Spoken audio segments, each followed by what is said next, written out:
Hello दोस्तों, नमस्कार। स्वागत है आप सभी का नौकरी की बात बाय पीबी सर में। और आज का हम वीडियो लेकर आए हैं कर्मचारी चयन मंडल भोपाल। जी हाँ, जो पहले प्रोफेशनल एग्जामिनेशन बोर्ड के नाम से जाना जाता था, उसी का नाम बदलकर कर्मचारी चयन मंडल भोपाल कर दिया गया है। तो इनके द्वारा एक नोटिफिकेशन जारी किया गया है जो कि आबकारी विभाग से संबंधित है। जी हाँ, आबकारी विभाग मध्य प्रदेश के अंतर्गत आबकारी आरक्षक के पदों पर भर्ती निकाली गई है। और इसके अंतर्गत कुछ पद जैसे कि डायरेक्ट भर्ती और बैकलॉग भर्ती के अंतर्गत ये पद स्वीकृत किए गए हैं। तो इसके बारे में हम पूरी डिटेल बताएंगे, वीडियो में अंत तक बने रहें। और बहुत समय बाद यह वीडियो अपलोड हो रहा है, इसके लिए भी हमें खेद है, लेकिन अब से निरंतर आपको कोई ना कोई जानकारी अवश्य रूप से मिलती रहेगी। तो वीडियो में अंत तक बने रहें, इसके बारे में पूरी डिटेल आपको बताई जाएगी। आइए शुरू करते हैं। तो जैसा कि आप लोग यहाँ पर देख पा रहे होंगे, आवेदन पत्र भरने की जो प्रारंभिक तिथि है यहाँ पर, वह 10/12/2022 रखी गई है। अर्थात 10 दिसंबर से आप इसका फॉर्म भर सकते हैं और इसकी जो अंतिम तिथि है वह 24 दिसंबर 2022 रखी गई है। आवेदन पत्र में कोई त्रुटि हो जाती है तो उसमें संशोधन करने की जो प्रारंभिक तिथि 10/12 से लेकर 29/12 तक की डेट आपको दी जा रही है। परीक्षा का जो दिनांक है और दिन है, तो परीक्षा जो है वह 20 फरवरी 2023 से शुरू हो जाएगी। अर्थात यहाँ पर परीक्षा जो है 20 फैब 2023 से प्रारंभ होकर आगे तक चलेगा। सीधी भर्तियों के लिए अगर हम परीक्षा शुल्क की बात करते हैं, तो यहाँ पर परीक्षा शुल्क जो है अनारक्षित वर्ग के लिए 500 रुपये रखा गया है। जबकि आरक्षित वर्ग जैसे कि अनुसूचित जाति, अनुसूचित जनजाति, अन्य पिछड़ा वर्ग, दिव्यांग अभ्यर्थी जो कि केवल मध्य प्रदेश के मूल निवासी होंगे, इनके लिए 250 रुपये का शुल्क रखा जा रहा है। जबकि अगर आप बैकलॉग भर्ती में अप्लाई करेंगे तो आपसे कोई शुल्क नहीं लिया जाएगा।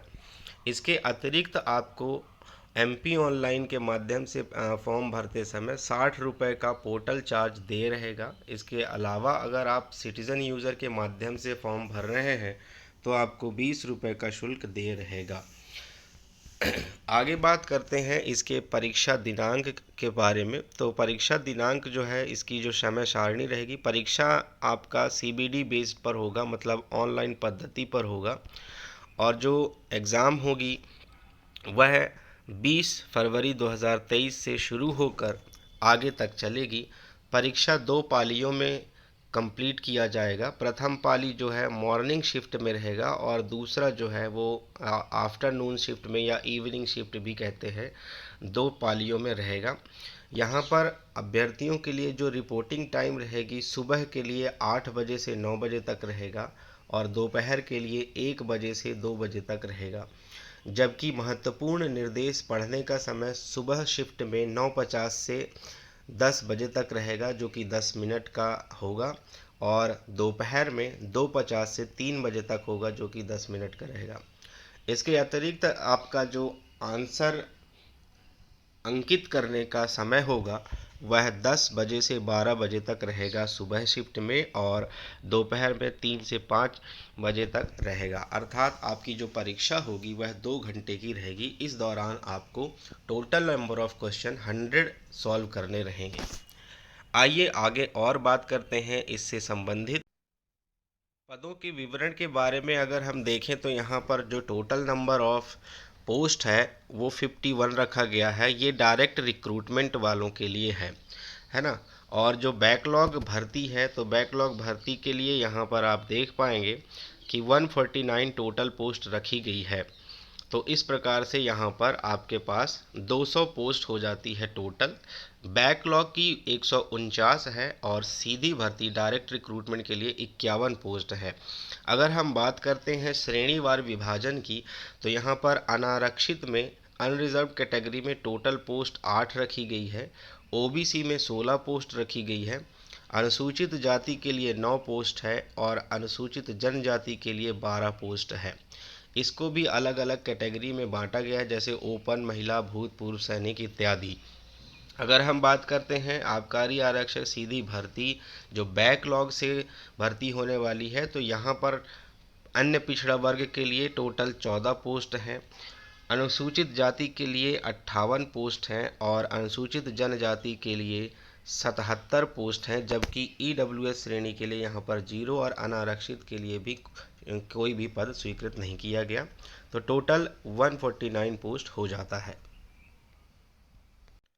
आगे बात करते हैं यहाँ पर इसके पद और वेतनमान का। तो यहाँ पर जो पद का नाम है वह आबकारी आरक्षक है और इसका जो वेतनमान रहेगा वह 19,500 से 62,000 का पे मैट्रिक्स रहेगा। ध्यान दें, यहाँ पर जितने भी अभ्यर्थी अप्लाई करेंगे वहाँ पर मध्य प्रदेश राज्य के रोजगार कार्यालय में आपका जीवित पंजीयन होना अनिवार्य है, अन्यथा आप इसके लिए एलिजिबल नहीं होंगे। दूसरी बात करते हैं इसमें आयु सीमा की। तो इसमें आयु सीमा रखी गई है, न्यूनतम रखी गई है 18 वर्ष और अधिकतम रखी गई है 33 वर्ष। तो जितने भी अभ्यर्थी हैं जो खुली प्रतियोगिता से सीधी भर्ती के भरे जाने वाले पदों के लिए हैं, वो न्यूनतम 21 वर्ष रखा गया है यहाँ पर और अधिकतम 33 वर्ष रखा गया है। जबकि जो महिला आवेदक होंगे अनारक्षित वर्ग और क्या कहते हैं महिला आवेदक आरक्षित वर्ग और पुरुष आवेदक आरक्षित वर्ग के, तो उनके लिए 21 वर्ष से 38 वर्ष तक यहाँ पर रखा गया है आयु सीमा। तो आप इसको भी एक बार अच्छे से गौर कीजिएगा कि आरक्षित वर्गों के लिए 21 से 38 वर्ष तक रखा गया है और जो डायरेक्ट रिक्रूटमेंट हो रहा है उसमें 21 वर्ष से 33 इयर्स का रखा गया है।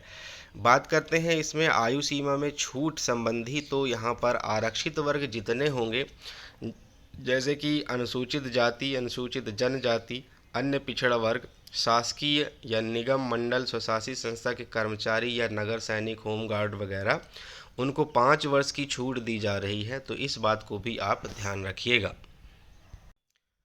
बात कर लेते हैं इसके न्यूनतम शारीरिक अर्हता की। तो जो शारीरिक अर्हता होगा या शारीरिक मापदंड होगा वह आपका पुरुषों के लिए यहाँ पर ऊंचाई रखी गई है 167.5 सेंटीमीटर और महिला के लिए ऊंचाई रखी गई है 152.4 सेंटीमीटर।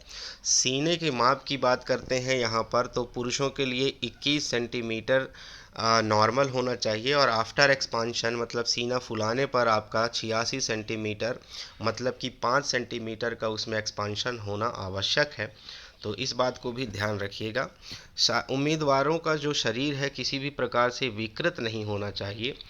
ध्यान देने वाली बात यह है कि यहाँ पर जो पीईटी होता था अभी तक, वो इस बार इसमें नहीं रखा गया है। मतलब फिज़िकल एफिशिएंसी टेस्ट जैसे कि दौड़ होती थी, गोला फेंक होता था या फिर लॉन्ग जंप होती थी, तो ऐसा कोई इवेंट यहाँ पर इस नोटिफिकेशन में नहीं डाला गया है। तो ये आपके लिए एक अच्छा अपॉर्चुनिटी हो सकती है कि बिना फिज़िकल के आपका चयन हो सकता है। शैक्षणिक अर्हता की बात करते हैं तो यहाँ पर आबकारी आरक्षक के लिए जो 10+2 प्रणाली के अंतर्गत आपको 12वीं कक्षा की परीक्षा अथवा पुरानी पद्धति से हायर सेकेंडरी परीक्षा उत्तीर्ण की जानी चाहिए, अर्थात आपके पास 12वीं के आधार पर यह परीक्षा कंडक्ट कराई जा रही है। शैक्षणिक अर्हता में किसी भी प्रकार की कोई छूट नहीं दी जाएगी, इस बात को भी ध्यान रखें आप। परीक्षा योजना की बात करते हैं तो परीक्षा की जो योजना है वह total number of question will be 100 question होंगे यहाँ पर, जिनको डिवाइड किया जाएगा 3 सेक्शन में। जैसे कि सामान्य ज्ञान और तार्किक ज्ञान के 40 प्रश्न पूछे जाएंगे, बौद्धिक क्षमता और मानसिक अभिरुचि के 30 प्रश्न पूछे जाएंगे और विज्ञान एवं सरल अंक गणित के 30 क्वेश्चन पूछे जाएंगे। तो टोटल क्वेश्चन कितने हो जाते हैं? 100 हो जाते हैं और लिखित परीक्षा 100 अंकों का होगा। इसी के आधार पर आपका पृथक पृथक मेरिट जो है वह जारी किया जाएगा। तो आशा करते हैं आपको यह जानकारी अच्छी लगी होगी। अगर वीडियो पसंद आया तो सब्सक्राइब करना मत भूलिएगा और अब से ऐसे वीडियो आपको रोज़ मिलते रहेंगे। बीच में गैप हो गया उसके लिए हमें खेद है, पर अब से आपको रोज़ अच्छी वीडियोस मिलते रहेंगे। धन्यवाद आप सभी का। Thank you so much, take care, अच्छी तैयारी करते रहें सभी लोग, धन्यवाद।